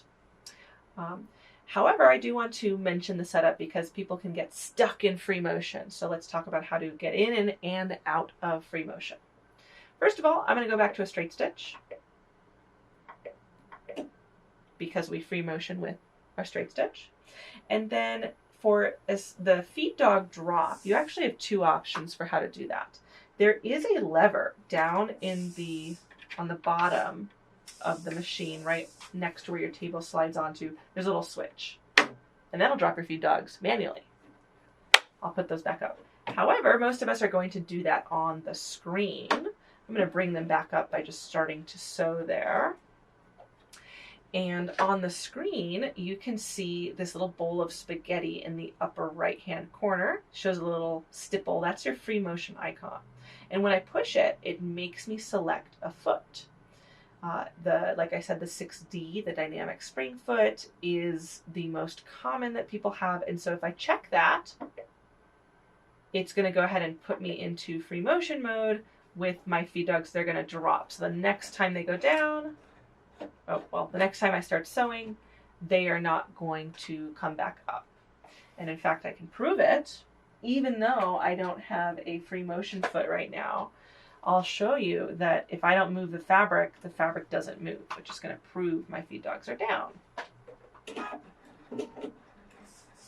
There we go. So feed dogs have dropped and they're not going to come back up. So you do have an electronic drop on this machine. This would be where you start doing your free motion. That's a whole other technique. When you're done, notice this green bowl of spaghetti is still on. And so we need to select the bowl of spaghetti and then unselect the check mark right there. That is how you get out of free motion. People get stuck because they don't realize that just tapping this, opening and closing it, isn't doing anything. You have to check or uncheck a box to get out of free motion. Okay, so at this point, those were my two big practical feet I wanted to talk to you about, buttonholes and setting up for free motion. I would like to finish with talking about any settings that we didn't organically talk about, and then cleaning and maintenance. All right, so for settings, we're going to go back into this gear, and we're going to make sure that we understand all of the options being available to us. Top one says twin needle. It says off. This is another safety feature. If you wanted to use a twin needle, which is a single shaft with 2 points, goes in right where your regular needle goes in. The issue is that's wider than a regular needle. So if you tried to do a wide zigzag, you would break your twin needle. And so if you tell it that you have a twin needle, it makes you tell you the width, and the width is always printed on the package. So these are millimeters, so maybe I have a twin needle with a 4 millimeter distance between the points. And then if first of all, it shows you what the twin needle stitch is going to look like. And then if I wanted to do a zigzag, it lets me zigzag, but it won't let me go beyond a certain width because I have that twin needle on. And then we can go ahead and turn that off. Off is an option. There we go. Stitch with safety, we talked about at the very beginning with the 1/4 inch foot. It restricts you to a straight stitch only. If you change out to a foot or a plate that only offers you a single hole, you could put the safety on to keep you from doing something dumb and breaking your needle. Presser foot pressure is another utility adjustment. It is how hard your foot squashes the fabric. And normally it's pretty high. It's 6.5 because 2 layers of quilting cotton can get held nice and tight against the feed dogs. But you might have a project where that's not ideal. For instance, stretchy fabric, thick but squishy fabric, think like fleece or knits or fur. That kind of stuff can really suffer under a lot of pressure because it's being shoved ahead of the foot and it really can't feed under the foot. You often see this as you pinned 2 layers of fabric and they were even when you pinned them. And by the time you're done sewing, the top layer is longer than the bottom layer because it's been kind of pushed and stretched by the foot. In that case, you can lower this number and it won't step quite so hard on those fabrics, making it so it feeds under the foot a little easier. So that's food for thought. Some people will never use that. Some people will use that all the time. Automatic presser foot lift, we talked about where when you have your needle stopping down, it'll lift the foot for you. Thread snips for sewing is applicable to just a few like pre-programmed cuts. For instance, if I had a sequence with a little cut command in it, like my Made with Love with the cut at the end, if I wanted to turn off all use of the blade, like maybe there's something wrong with the blade or I'm using a metallic thread and I don't want to dull the blade, I can turn off all automatic cuts that are in the machine. Pretty uncommon. We've also got machine settings, language, audio, lock screen, and a touchscreen calibration, and software information, etc. Very exciting. So sewing settings, pretty darn straightforward on this machine. Last thing I want to show you is just that this question mark here is available when you don't know what something means. So I can tap the question mark and then say, boy, I forgot what that icon means. And it says free motion options. Or I can say, oops, well, don't do that. I can say, what's that icon again? Thread tension. So it gives you a little blurb about what it is, and more importantly, it gives you a vocab word that you can then go look up in your manual. Okay, at this point, we're going to depart from the screen and we're going to go on to cleaning and maintaining the machine.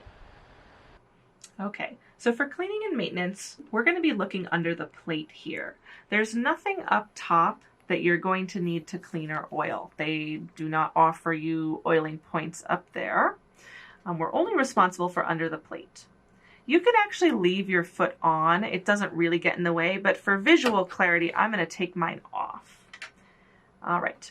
To get under the plate, you'll notice there's no screws. It is a pressure fit, kind of like everything else on this machine so far. The way we do it is we slide off the bobbin cover, and then you're going to need to find a screwdriver or another lever of some kind. What I like about a screwdriver is it's metal and it's got a little thin flat piece. And we're specifically going to put the screwdriver under the left-hand corner of the bobbin cover area, not the right. It's easier on the left. And I just twist to give myself some torque, and the plate pops off. That is the intended way to remove the plate. Then we've got a couple more puzzle pieces. This one lifts up, comes out, and then if you grab your bobbin, it will just take the bobbin basket with it, which I also want to come out. That's all the disassembly that we do, and this lets us see our hook race and our hook area. Now it looks pretty pristine to me, but I've got my lint brush. We can do a little bit of cleaning. A Q-tip also works for this. And we'll keep that nice and lint-free. You actually will build up lint down there more than you think, especially if you sew on flannel or fleece, and you want to keep it clean because it's kind of gunking up in there, and it can cause your bobbin basket to sit in the wrong position. I would say maybe every couple of weeks or every big project you can clean out under there. This is also where we can oil. Now, these machines don't require oil, but they are a mechanical set of parts and they can benefit from oil. What we're going to oil is the rotation point between the very center and the hook race, which all rotates around the very center. See how the center stays still and everything rotates around it? Every time you sew a stitch, that hook race makes a full rotation. So it's a very heavy wear point as far as metal on metal rotation. So I take my sewing machine oil and I'm just going to put a couple of drops right on that seam. And that'll work in as that rotates. So on the seam between the rotaty bit and the non-rotaty bit right there. Okay. Now, as far as oil, you do want to use sewing machine oil, no cooking oil, no motorcycle oil, and you want to use modern sewing machine oil. You don't want to dig out Grandma's sewing machine oil from her Singer Featherweight from 1955. It's too old. In fact, oil that's been around for, more than 10 years, it's suspect. They thicken over time. So I want you to use a relatively new sewing machine oil. And again, that is optional. The idea is it reduces friction. Over time, it's going to reduce the sort of wear on the machine. At this point, we're going to put the bobbin area back together. And in fact, this is the main reason that I make you do this with me. It's not because I don't trust you to operate a lint brush. It's because putting it back together is where people get into trouble. The first thing that needs to go in is the bobbin basket. And you'll notice on the bobbin basket that it has an opening at the top. That's where the needle goes in. So if you're trying to put this in any other way where there's no opening, you are going to have a bad day.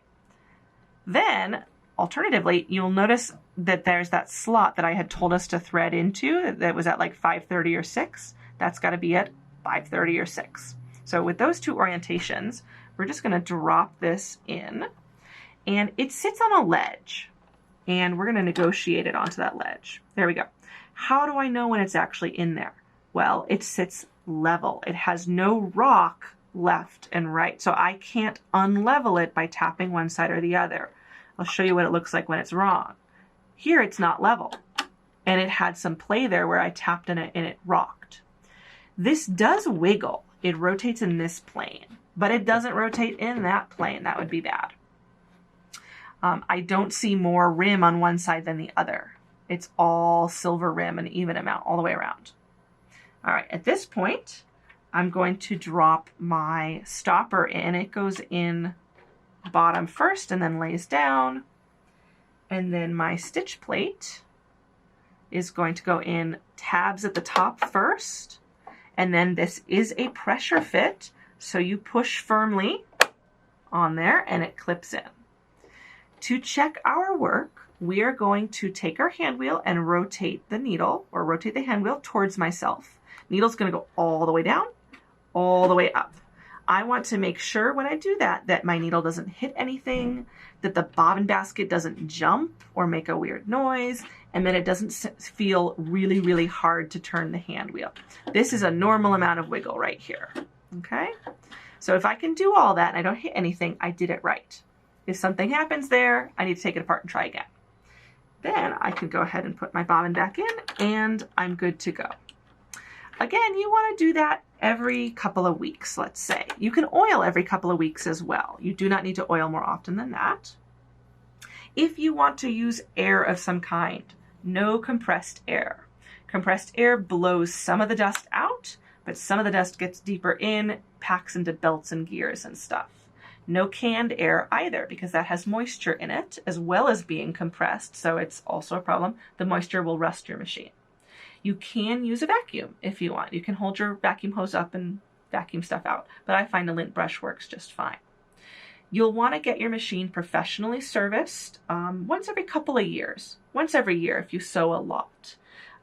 They do a lot more than you can. They take all the covers off and they get all the grease and oil in the rest of the mechanical parts of the machine, as well as doing software updates and checking a variety of adjustments. But you can do that every, like I said, 1 to 2 years, let's say. All right, that concludes our mastery video of the Pfaff Expression 710 and the Quilt Expression 720. I hope you found it useful and informative. If you did enjoy it, we'd appreciate you liking the video or commenting or subscribing. That'll help us know that you like this form of content, sort of a deep dive into a set of machines. I really like the 710 and the 720. I hope this helps you get more out of your machine, and we look forward to seeing you in future videos.